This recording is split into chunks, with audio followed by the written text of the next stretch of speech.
I always tell everyone, I know a great deal more about any subject than I will ever use. I probably know 90% more than I've used. So I guess that means I only use 10% of what I find out. But it's an important 10%. It does. I'm not sure I read all of it, but I read enough. Right. It took me a long time to write the book. I started the research in about 1990 through the 90s, and that's when I encountered Wounded Knee. And then more recently, I think it was around 2005 or 2006, I heard a story about a ranch family and a terrible tradition they had to ensure the future of the family.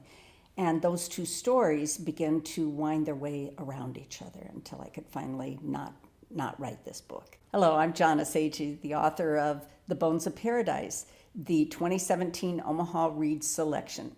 The umbrella story is the massacre at Wounded Knee that happened in 1890. And the story picks up in 1900 with the white ranch families that were involved or were witnesses to the massacre at Wounded Knee that occurred up in South Dakota on Pine Ridge Reservation. And the other part of the story is about the Lakota people who are both massacred and some of the family members who survive. And it begins with the murder of the white rancher and a young Native woman who is found with him, and no one knows why or how this occurred.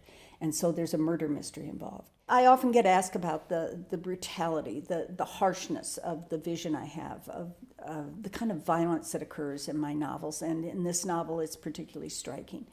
And one of the reasons that I write about the violence is because I think we have to have a complete experience. One of the things we forget over and over again is how violent and brutal the world can be, and we're also inured to it. We see it and feel it over and over again, and we read too many stories, particularly now with the internet and the things that we're watching every day. And so we begin to forget about it, or we screen ourselves from it. And when we write about it, it takes longer for those events to take place. And because we've developed already empathy for the characters, I'm hoping that what happens is we feel greater empathy and we experience the violence again, which makes us change internally, and it makes us feel something. And when we feel something, when we experience emotion that is genuine, we do become more conscious and aware, and we begin to take up the causes for other people and for other living matter and animals and plants and the land itself even. And I think that's essential for us as writers, that we do that for our readers.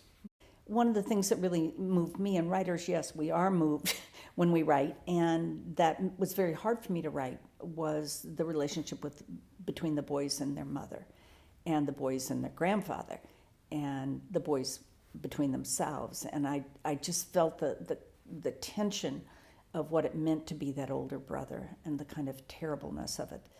And I've been asked about why he is ultimately sacrificed, why he, I don't want to give everything away, but you can kind of see something's coming, I hope.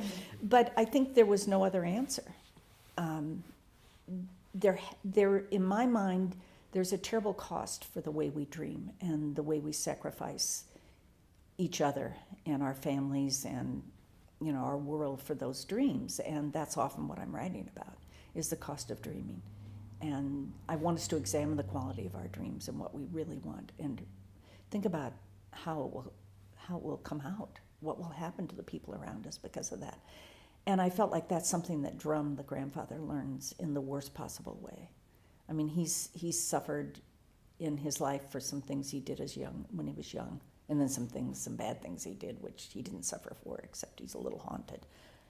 But what he does to his grandson is awful, and he pays for it. And I think he's the pawn that is tossed back and forth between these three adults, and it's wrong, and it costs everybody, including the child. And I want us to understand that's the cost of life. You can't do these things.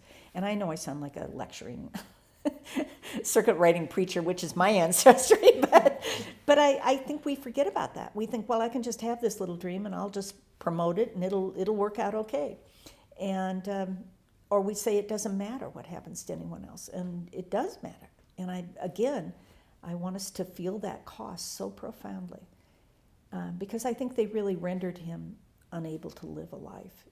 I think the moment when he's on his grandfather's ranch, when we see him at his very best, is when he's alone and he's tending the animals, and then he is okay. But that's the only time he's ever okay. That I still feel his loss as a writer and as a human being. I mean, when I create these characters, they feel very alive to me, and I miss them when they're gone, and I miss him a lot. Now, embedded in this story is the story of the Nebraska Sandhills, which is a place I've loved. I've spent a great deal of time out there, and I just wanted to write a book that gave the Sandhills back to the Nebraska people. And if they haven't ever been out there, I want them to love that place. So I want them to read this book and go out there and find the places where these events occurred and enjoy the best part of our state as far as I'm concerned.